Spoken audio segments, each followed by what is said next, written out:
1er Samuel. Dieu n'a pas encore fini avec toi. Alléluia. J'aime bien le thème. Amen. Amen. 1er Samuel, chapitre 30e. Nous commencerons du 1er verset jusqu'au 18e verset. Je suis un peu perturbé. Je ne sais pas si je dois lire les tout d'abord et de commencer à prêcher ou si je dois commencer à prêcher progressivement. Le Seigneur est avec nous. Alléluia. Il va m'aider à le faire. Nous sommes dans le livre de 1er Samuel, chapitre 31. Alléluia. Chapitre 1er, alléluia. Là, c'est là que je commence. Lorsque David arriva le 3e jour à Tiglag avec ses gens, les Amalécites avaient fait une invasion dans le Midi et à Tiglag. Ils avaient détruit et brûlé Tiglag. Après avoir fait prisonnier les femmes et tous ceux qui s'y trouvaient, le petit et grand, ils n'avaient tué personne. Mais ils avaient tout emmené et s'étaient remis en route. David et ses gens arrivèrent à la ville et voici, elle était brûlée.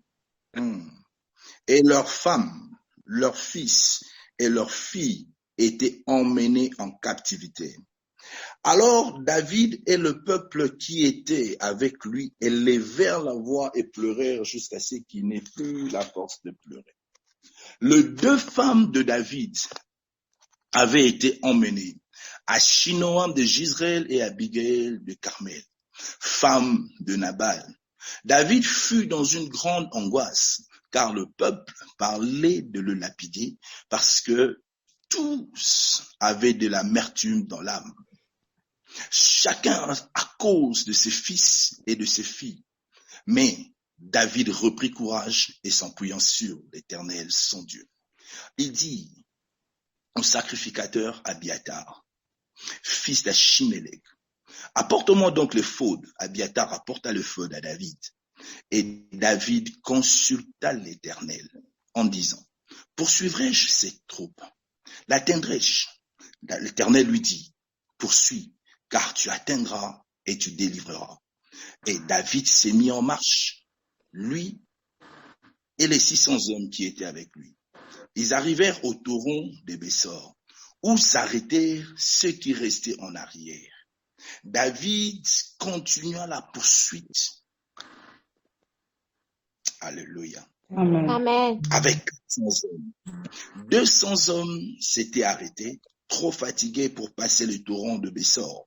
Ils trouvèrent dans le champ un homme égyptien qu'ils conduisirent auprès de David. Ils lui firent manger du pain et boire de l'eau, et ils lui donnèrent un morceau d'une masse de figues sèches et de 2 raisins secs. Après qu'il eut mangé, le force lui réveille, car il n'avait point pris la nourriture et point bu d'eau depuis 3 jours et 3 nuits. David lui dit, à qui es-tu et d'où es-tu? Il répondit, je suis un garçon égyptien au service d'un homme amalécite, et voilà 3 jours que mon maître m'a abandonné parce que j'étais malade. Nous avons fait une invasion dans le Midi de Kérésiens, sur le territoire de Juda et au Midi de Caleb, et nous avons brûlé Tiglag. David lui dit, veux-tu me faire descendre vers ces troupes? Et il répondit, jure-moi par le nom de Dieu que tu ne me tueras pas et que tu ne me livreras pas à mon maître. Je te ferai descendre vers cette troupe. Il lui servit aussi ainsi de guide, et voici les Amalécites étaient disséminés dans le contrée, mangeant, buvant et dansant, à cause du grand butin qu'ils avaient enlevé du pays de Philistin et du pays d'Égypte, de Juda. David le battit depuis l'aube jusqu'au soir du lendemain, et aucun d'eux n'échappa, excepté le 400 jeunes hommes qui montèrent sur le chameau et s'enfuirent. Alléluia. À Dieu soit la gloire, que Dieu puisse bénir cette parole. Alléluia. Bien-aimé dans le Seigneur, tu ne comprendras pas la valeur de cette partie de l'histoire si tu n'as pas compris ce qui s'était passé bien avant. Alléluia. Bien-aimé dans le Seigneur, cette histoire se passe dans une petite ville où David avait trouvé refuge pendant qu'il était en fuite de Saül, son ex-maître. c'était la ville de Ticlac, c'était une ville de refuge pour David et son armée et les 600 hommes et leurs familles qui s'étaient décidés de se détacher et de suivre David parce qu'ils avaient cru en lui. Alléluia. Et David avait développé un moyen de vivre ou de survivre dans le désert pendant ces moments de complications. Il était devenu mercenaire. Alléluia. C'est-à-dire à chaque fois qu'un groupe ou une armée avait besoin d'une intervention des hommes, un main-d'œuvre, on louait David, ils allaient en guerre et après la guerre, on lui payait son rançon.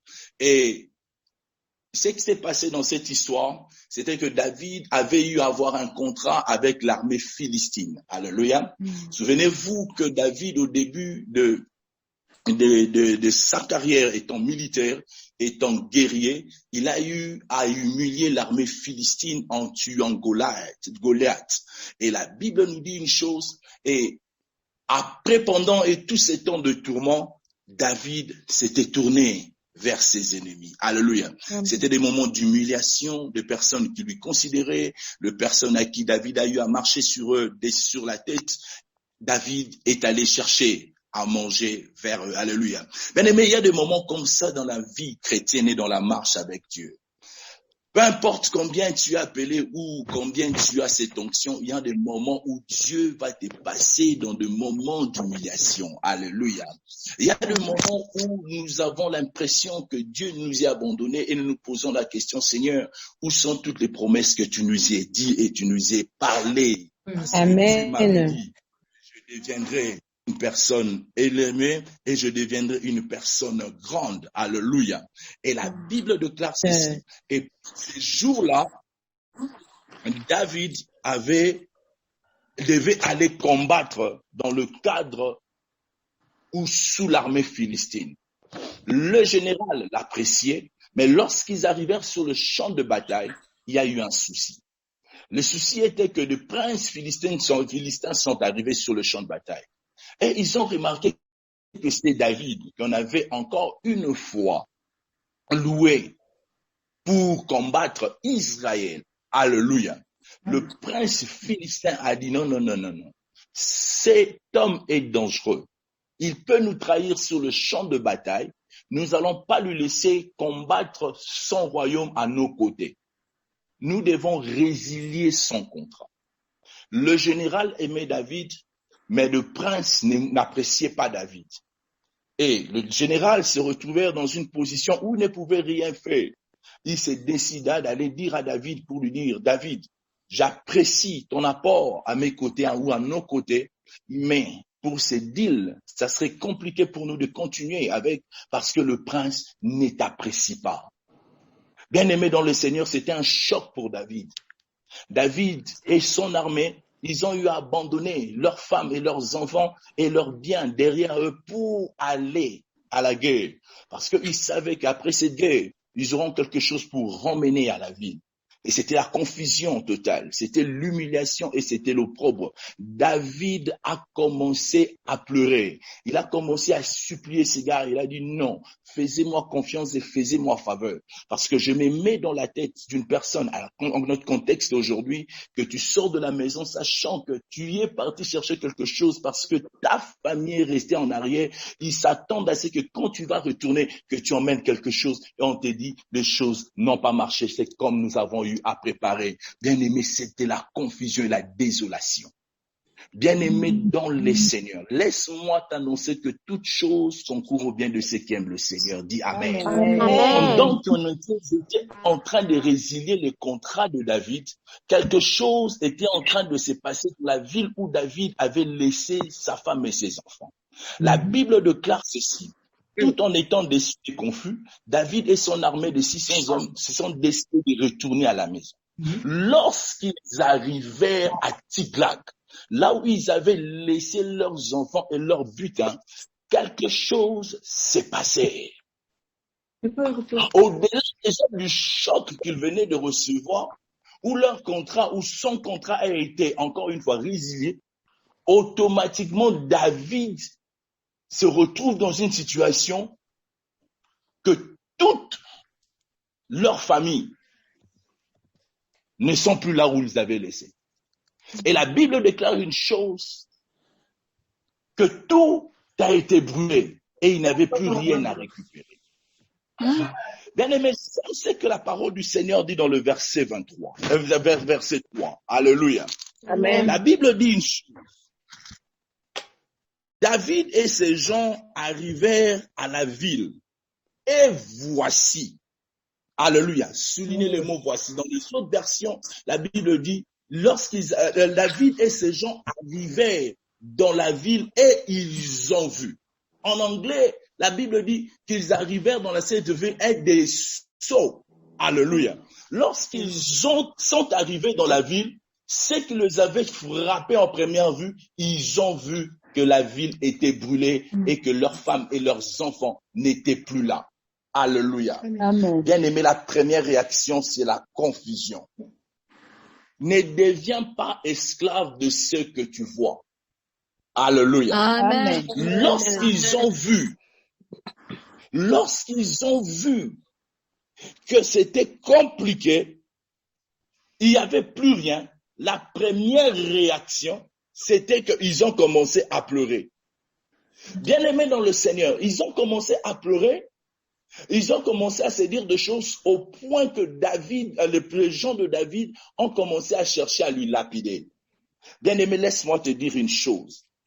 Si tu es esclave de ce que tu vois, tu ne deviendras jamais maître de ce que tu ne vois pas. Amen. Je veux répéter.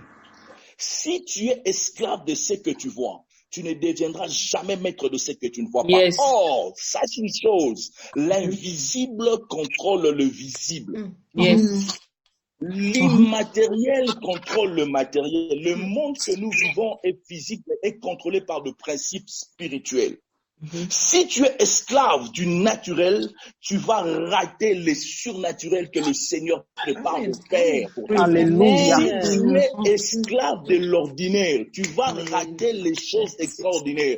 Voilà pourquoi je te dis, si tu entres dans ces plateformes, tu viens juste prier comme tu vas à tout moment prier d'une manière ordinaire, tu vas rater l'extraordinaire que le Seigneur est sur le point de faire dans ta vie. La Bible Alléluia. déclare ceci. Parce que le contact avec le matériel, deux fois, peuvent influencer négativement notre foi.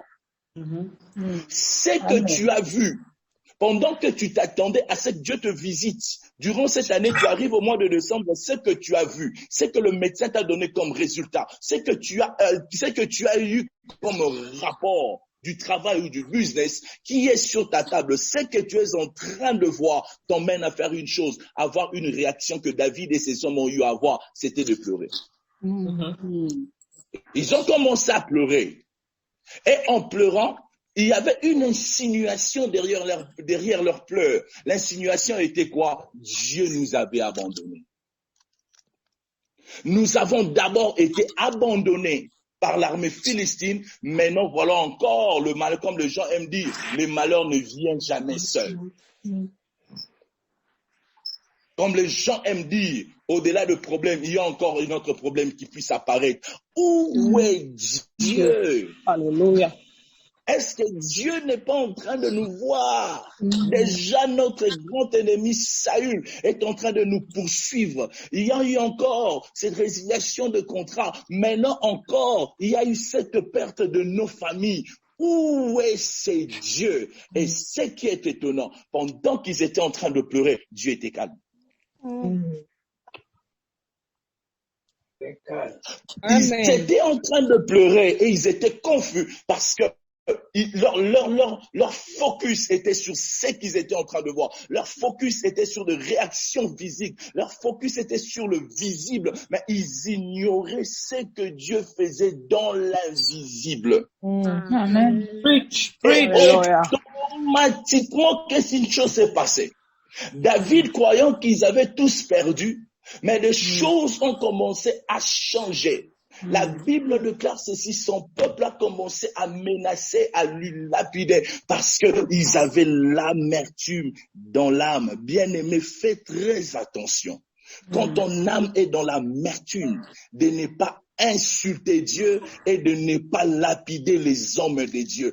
Où est votre Dieu que vous nous avez prophétiser des choses. Amen. Dans cette Alléluia. histoire, il y avait deux rois de Dieu sur ces champs. Il y avait le prêtre Abiatar et il y avait le roi David. Malgré la présence de ces deux hommes, cela n'avait pas empêché une calamité d'arriver dans leur vie. Faites très attention quand ton âme est remplie d'amertume, quand tu n'as pas pu avoir ce que tu cherchais, quand tu as eu un mauvais résultat, garde ta bouche, ne menace pas à lapider le prophète ou les hommes de Dieu, ne mène pas les insultes sur la parole du Seigneur, ne dis pas que Dieu n'existe pas. Alléluia. Le proche de David, à cause de l'amertume dans l'âme, ils ont commencé à menacer, à lapider loin de Dieu.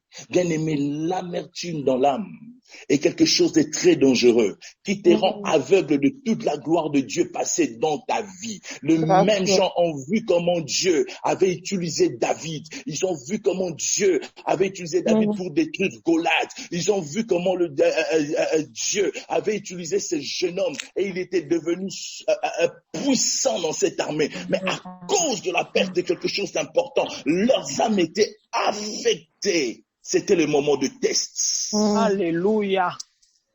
Ils ont commencé à chercher. Ils ont oublié, bien aimé. Faites très attention dans tes moments de test d'oublier ce que Dieu a fait pour toi dans le passé. Oh my God. Amen. Et de commencer à menacer, à porter ta main sur les hommes de Dieu qui t'ont béni, qui t'ont aidé dans le moment de crise et dans le moment passé. Bien aimé dans le Seigneur, pendant ces moments-là, la Bible déclare ceci, j'aime lorsque j'arrive dans le verset 8e, David est revenu dans son sens. Il s'est dit, maintenant je dois entrer dans l'invisible. Alléluia. Maintenant je dois entrer dans l'extraordinaire. Maintenant je dois entrer dans le surnaturel. Amen. La Bible déclare, David a appelé le prêtre Abiatar. Il a dit, amène-moi le fauve. Et la Bible déclare ceci.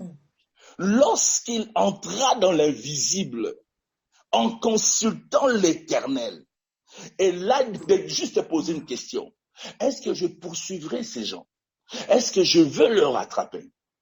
Dieu a dit, vas-y, je suis avec toi. Bien aimé, la différence quand tu es en train de gérer des choses sur le plan visible et invisible, que quand tu es dans la dimension du surnaturel, rien ne te stoppe. Amen. Amen.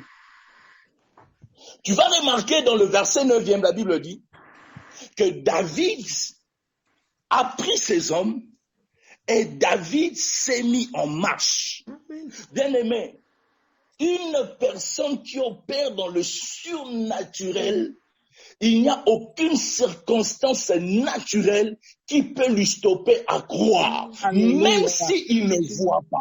David Alléluia. ne savait pas où partir, mais tout ce qu'il avait, c'était la parole de Dieu. Vas-y. Amen. Amen. Une personne qui opère dans le surnaturel ne se laisse pas influencer par ce qui se passe dans le naturel. Parce que le naturel disait à David et à ses gens, restez ici, c'est déjà la fin. Mais le surnaturel a dit à David, ce n'est pas encore la fin. Amen. Amen. Je veux annoncer à quelqu'un ce soir que le surnaturel de Dieu emmène dans ta vie un principe que je n'abandonnerai pas jusqu'à ce que j'ai vu. Amen. Amen. Le surnaturel emmène une chose dans la vie des enfants de Dieu, la persévérance. Et la persévérance paye toujours. Amen. Et David a commencé à marcher. C'était un acte de foi extraordinaire. Parce que rien dans le physique indiquait qu'ils allaient retrouver. Il n'y avait aucune trace de retrouver ce qu'ils avaient perdu. Et si précieux. Et la parole du Seigneur dit une chose. Pendant qu'ils étaient en train de marcher, c'est là que je vais commencer avec mon message. Je ne parlerai pas de David aujourd'hui. Alléluia. Et des 600 hommes. Aujourd'hui, mon message est basé sur un jeune homme. Alléluia. Amen. La Bible ne nous parle pas du nom de ces jeunes hommes. Nous sommes dans le verset 13e, 14e, au verset 13e jusqu'en bas. La Bible déclare, pendant qu'ils étaient en marche, les hommes de David ont retrouvé un jeune homme affaibli.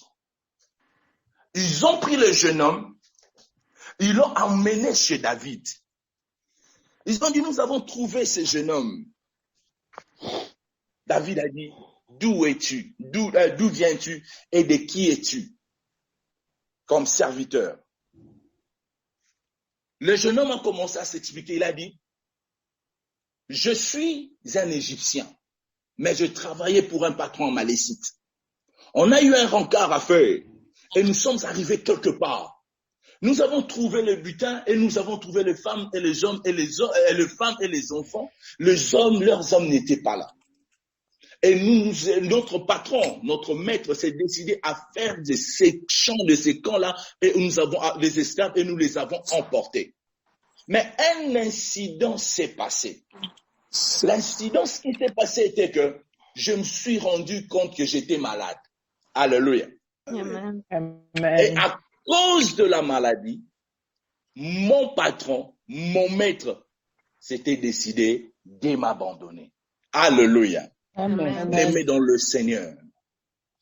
Je veux dire à quelqu'un ce soir, il n'y a que Dieu qui peut mettre un point final sur ta vie. Amen. Alléluia. Lorsque ces gens, le maître de cet homme, de ce jeune homme, ont eu à remarquer que la personne était devenue malade. C'est-à-dire, ils ont fini par conclure que cette personne est devenue inutile. Ils ont conclu en disant que cette personne ne peut plus nous servir à quelque chose. Et j'estime, pour que ces maîtres puissent abandonner quelqu'un qui était malade, ce n'était pas juste une petite fièvre, parce qu'avec une fièvre, on pouvait se dire demain, il allait bien se sentir. C'est-à-dire, il était devenu sérieusement malade. Peut-être déjà manifestant le symptôme de la mort.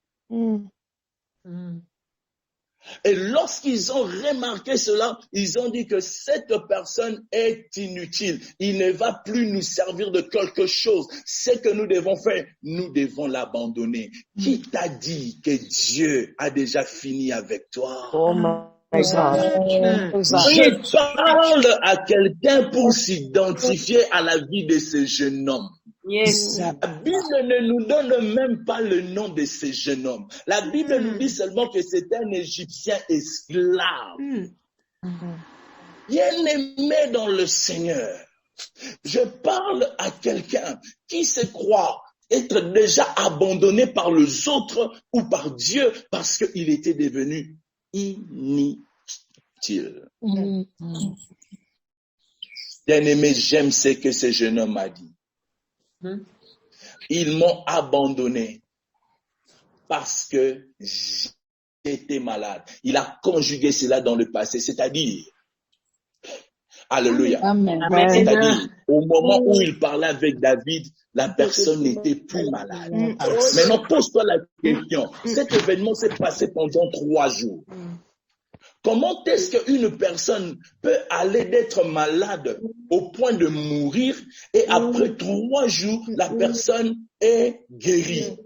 Et regarde bien les circonstances des événements. Autour de ces jeunes hommes, il n'y avait pas d'hôpitaux. Il n'y avait pas de médicaments. Qu'est-ce qui a fait que ces jeunes hommes, allant du 1er jour jusqu'au 3e jour, lorsqu'il a rencontré David et sa troupe plutôt, que cette personne puisse être guérie? La Bible ne nous dit pas que David a donné le médicament à ces jeunes hommes. La Bible dit qu'ils ont donné le masse de figues, et c'est-à-dire le fruit et le pain. C'est-à-dire, il était juste affamé. Oh, yes. Amen. Bien-aimé dans le Seigneur. C'est Dieu a caché la faiblesse, il a amplifié la situation de ce jeune homme comme étant malade chez ce maître pour qu'il puisse l'abandonner parce qu'il savait une chose, qu'il était utile pour son peuple. Bien-aimé, laisse-moi te dire une chose. Le Seigneur a une spécialité d'amplifier les choses pour que le monde voie que tu es arrivé à la fin, mais lui-même a un plan B avec toi. Alléluia. Le Seigneur a un système d'amener les gens au coin, apparemment devant le monde. Quand le monde va voir, le monde va dire qu'il a peu d'avenir. Bien-aimé dans le Seigneur, qui était là pour emmener ce jeune homme à l'hôpital? Personne. Quel était le médecin? Il n'y avait pas de médecin. Mais c'était la politique et le système de Dieu. Parce que le Seigneur savait que par ce jeune homme, mon peuple va retrouver la restauration. Amen. Maintenant, tu comprends pourquoi est-ce que le Seigneur t'a fait passer dans tous ces problèmes. Yes. Maintenant, tu comprends pourquoi est-ce que le Seigneur a pu amplifier ta situation. Parce que les gens qui vont t'abandonner, à cause de leur abandon, cela va t'approcher des dieux. Tu vas rencontrer le Messie parce que David est l'image du Christ. Laisse-moi te dire une chose. Ton problème qui persiste et qui perdure a seulement une cause, une raison. C'était de te rapprocher des dieux. Amen. Lorsque les gens vont penser que tu es devenu inutile, que tu ne peux plus produire quelque chose, laisse-moi te dire, Dieu n'a pas encore fini avec toi. Amen. Lorsque la Bible dit son maître, c'est-à-dire son patron, bien aimé, il y a des gens dans la vie qui croient qu'ils sont ton Dieu. Ils sont devenus tes dieux. Que si moi je ne dis pas un mot, cet homme, cette femme n'irait nulle part. C'est moi qui ai la signature, comme nous aimons appeler. Ce sont les décideurs qui signent. Bien aimé, il y a un décideur au-delà de tous les décideurs. C'est Jésus. Lorsque le Seigneur n'a pas encore fini avec toi, ne perds pas l'espoir. Preach, Papa, preach. Un jour, le Seigneur m'a posé la question. Ma parole contre la parole d'Isaac. La Bible déclare ceci. Dieu a aimé Jacob et il a rejeté Ésaü. Or, Isaac était le père d'Ésaü et de Jacob. Et la Bible nous dit que la bénédiction du Père marche toujours. Et le Père, normalement, a le dernier mot et la puissante parole de la bénédiction. Or, avait la bénédiction du Père, mais Jacob avait la bénédiction de l'Éternel. Le Seigneur m'a dit ceci, qui à la fin a gagné? Vaut mieux être béni par Dieu que de chercher à être béni par les hommes. Impoli, orgueilleux vis-à-vis des hommes. Sois soumis comme enfant devant le parent. Aime ta femme comme mari. Sois soumis à ton mari comme femme. Mais j'aimerais te dire, ne laisse jamais quelqu'un prendre la place de Dieu dans ta vie, ni dans ta compagnie. Alléluia. Dans ta famille, c'est notre oncle, c'est notre père. Il a dit quelque chose. La parole du père doit être respectée, mais ce n'est pas la parole de l'évangile. Ce n'est pas un oui et amen. Isaac voulait à tout prix que Isaïe puisse être béni, mais l'Éternel avait son plan sur Jacob. Et personne ne peut changer la vie. Ton Dieu proclame la mort. Laisse-moi te dire une chose. Si Dieu a libéré sa parole de bénédiction sur toi, peu importe la personne qui va le dire. Amen. Bien-aimé dans le Seigneur, Isaac avait cru qu'étant père, c'est lui qui avait le dernier mot dans la vie de ses deux jumeaux. Or, ce n'était pas lui qui avait le dernier mot. Laisse-moi te dire une chose. Tu ne souffres pas parce que ton oncle est sorcier. Tu ne souffres pas parce que tes tu souffres parce que l'Éternel veut t'emmener près de lui. Il a des choses qu'il veut t'enseigner. Il n'a pas encore fini avec toi. Aussi longtemps qui n'a pas encore dit son dernier mot, tu ne mourras pas. Amen. Amen. En train de connaître comme expérience deviendront une chose, une façon d'enseigner les autres. Amen. So deep. J'aime ce que la Bible dit dans le verset 16e. La parole déclare ceci. Tu vas voir, du verset 13e, il a parlé comment est-ce qu'il était abandonné. Maintenant, dans le verset 16e, j'aime ce que la Bible dit. Il lui servit de guide.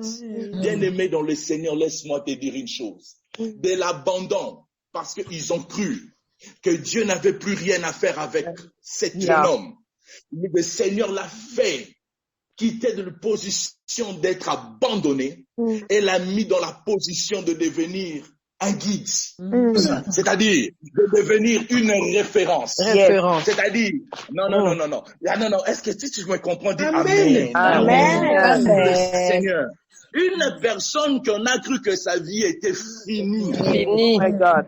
On l'a fait déplacer de la dimension d'être abandonné pour l'amener dans la dimension d'être guide, c'est-à-dire un directeur. Je parle de la promotion de quelqu'un. Du huissier au beau. Tu étais un portier. Tu vas devenir directeur. Amen. Alléluia. Bien aimé dans le Seigneur. La personne rejetée. Voilà pourquoi je t'emmène à lire avec moi Psaume 118, verset 22. Bien-aimé, j'aimerais lire cela rapidement avec toi. Psaume 118, verset 22. Tu vas comprendre ce que la parole du Seigneur déclare sur ta vie pendant ces temps. La Bible déclare ceci. La pierre qu'ont rejeté ceux qui bâtissaient est devenue la principale pierre de l'homme. Bien-aimé, laisse ces gens qui t'ont abandonné t'abandonner. C'est un signe que le Seigneur veut t'amener dans la position du directeur, c'est-à-dire de prise de la position de prise de décision. La Bible déclare que le jeune homme est devenu le guide de David.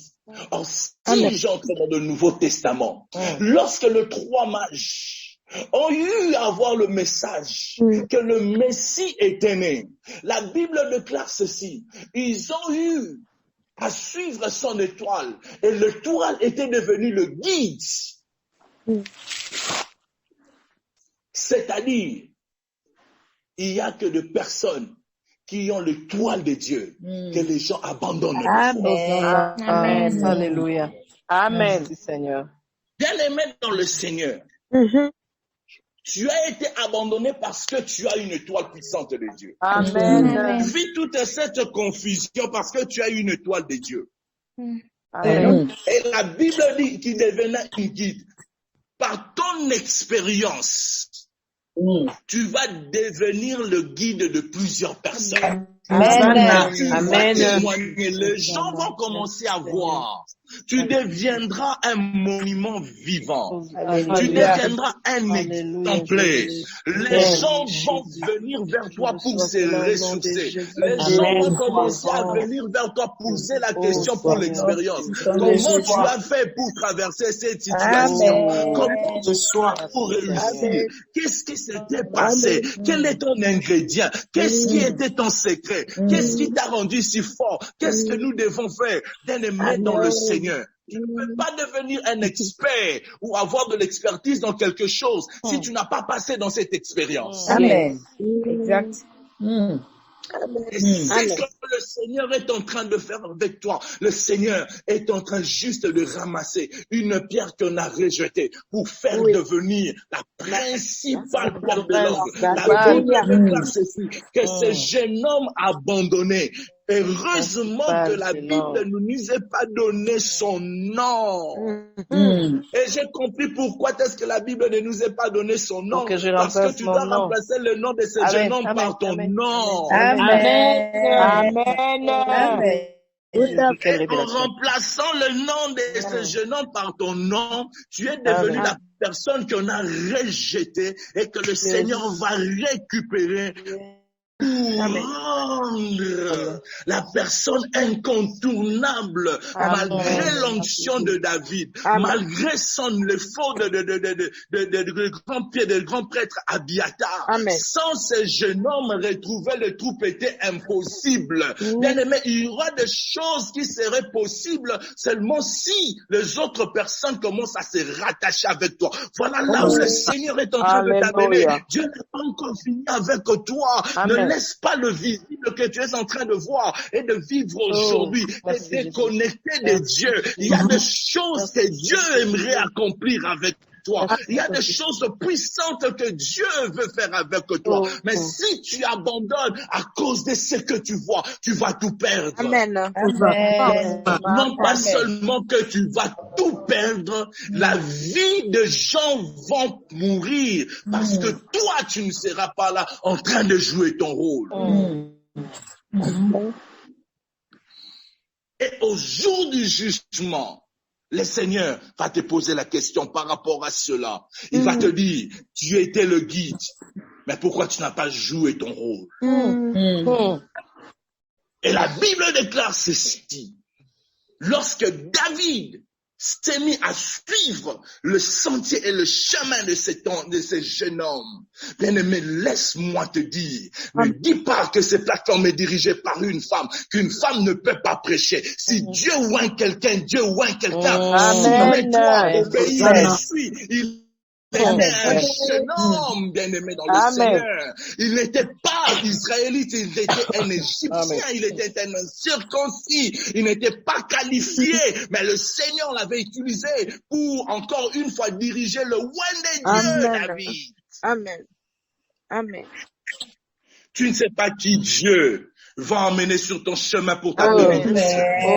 Et très souvent, le cadeau que Dieu nous emmène dans la vie, des emballages sont toujours des emballages usés, des emballages faibles. Voilà pourquoi Élie n'avait même pas de vêtements à porter. La Bible déclare que Jésus n'avait rien à tirer. Il n'avait même pas là où mettre sa tête. Parce que Dieu, le problème d'emballage, il s'en fout. Le problème avec Dieu, c'est le contenu. Bien-aimé dans le Seigneur, si seulement tu t'es soumet, tu prends le sexe et tu mets à côté. Tu ne dis pas que je suis dirigé par une femme. Tu te dis c'est le Saint-Esprit qui est en elle. Bien-aimé, je te dis que tu vas expérimenter la puissance de Dieu. Si David était orgueilleux, si David avait dit que la loi ne veut pas que nous puissions nous faire diriger par les incirconcis, il n'allait pas retrouver ce qu'il avait perdu. Bien-aimé, laisse-moi te dire, il y a des choses que Dieu veut faire par ces plateformes que tu ne t'attends point à cela. Preach, Papa, preach. Et David s'est mis et s'est soumis à suivre ce jeune homme. David, c'est un homme de guerre. David, c'est un héros. Mais il a mis ses médailles à côté. Il a mis sa connaissance à côté. Il a mis ses expériences à côté. Il s'est soumis. Dieu est un Dieu qui marche avec les humbles. Amen. Si la Bible déclare que David était l'homme selon le cœur de Dieu. Le cœur de Dieu. Le Seigneur. David avait une humilité. L'humilité n'était pas de se faire pauvre, mais David avait une humilité, c'est-à-dire la dépendance complète à ce que Dieu lui disait. C'est ce que David faisait. Il dépendait tellement du Seigneur. Il posait toujours la question à Dieu. Est-ce que je vais vaincre cette bataille? Cette dépendance, c'est ce qui faisait de David l'homme selon le cœur de Dieu. Amen. Yes. Et David, à cause de cette humilité, et la Bible déclare que l'humilité précède la gloire. Et j'aime que la parole du Seigneur dit, ils sont arrivés, David a eu à tuer ces gens-là. Ils ont tout récupéré. Et la parole du Seigneur déclare qu'ils n'ont rien perdu. À cause d'un jeune homme qui l'a abandonné. Bien-aimés, tous ceux qui vont s'attacher à toi ne vont rien perdre. Je parle à une personne qui ne peut pas se laisser faire influencer par les résultats de l'hôpital. Par le rapport négatif devant nous. Il y a une merci, personne qui a Jésus. dit non, merci pour ces résultats. Je respecte votre intelligence, mais je sais une chose, que mon Dieu a la dernière parole et a les derniers mots. Hosanna, Amen. Amen. Hosanna. Amen. Oh Je là là, parle à oh quelqu'un ce Jésus, soir qui dit, oh c'est vrai, Jésus. papa, tu es Esaïe, tu es Isaac, tu veux que la bénédiction passe à Esaü, mais moi je suis Jacob. Oh, Dieu a dit, Amen. Seigneur, c'est lui qui a le dernier mot dans ma vie. merci, Alléluia. merci. Aussi longtemps qu'il n'a encore rien dit, Rien aussi dit. longtemps qu'il n'a encore rien Oh, déclaré, Seigneur, je laisse-moi reçois. t'annoncer une chose, Merci, quelque Jésus. chose va se passer. Merci, David, au monde de Seigneur l'invisible, Dieu. lorsqu'il est entré dans le monde de Merci, l'invisible, Jésus. il a compris que l'invisible dirige le visible. Il a dit, tout Alléluia. ce que je vais écouter dans le visible, c'est ce que je dois pratiquer. Oh là là. Bien aimé, Oh nous yes. sommes ici dans ces plateformes. N'entre pas dans le physique, n'entre pas dans la chair, Amen. Le n'entre pas spirituel. dans l'ordinaire, n'entre pas dans le surnaturel, entre dans le surnaturel. Tu as le mot de Dieu. Et le mot de Dieu que tu recevras dans le surnaturel, ça serait le mot qui va influencer tous les restants de ta vie. Amen. Ah, Jésus. David savait une chose.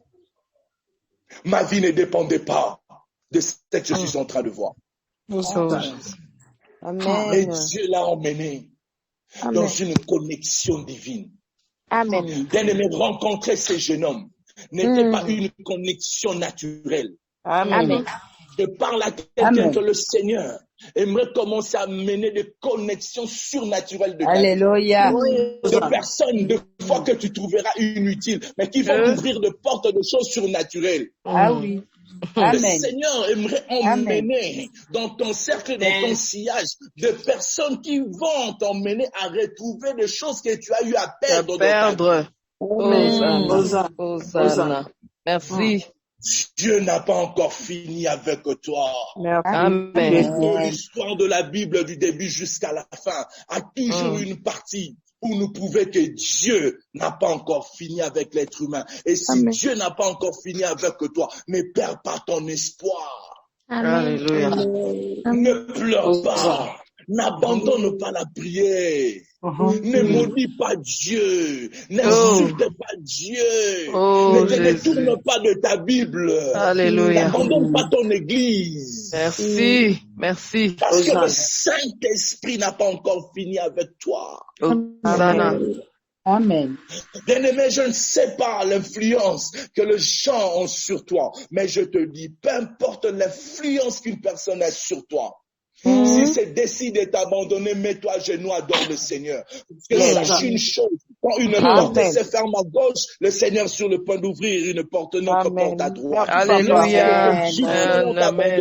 David l'a ramassé. Bien-aimé, dans le monde du Seigneur, nous sommes dans le système du recyclage. Bien-aimé, lorsque tu bois de l'eau, tu abandonnes la bouteille, il y a l'usine de recyclage qui ramasse, il met ça dans le marché. Dieu veut te remettre dans le marché. Amen. Amen. Merci. Alléluia. Le Seigneur veut t'exposer encore là où les gens ne t'ont jamais donné. Le Seigneur veut te remettre encore sur le marché et te remettre dans la valeur. Seigneur, laisse-moi dire. Tu es un seul. Tu n'as pas le droit à perdre votre saveur. Ton saveur et ta saveur est toujours là. Et les gens auront toujours besoin de toi. Aussi longtemps que le Seigneur est avec toi, tu ne seras jamais abandonné. Amen.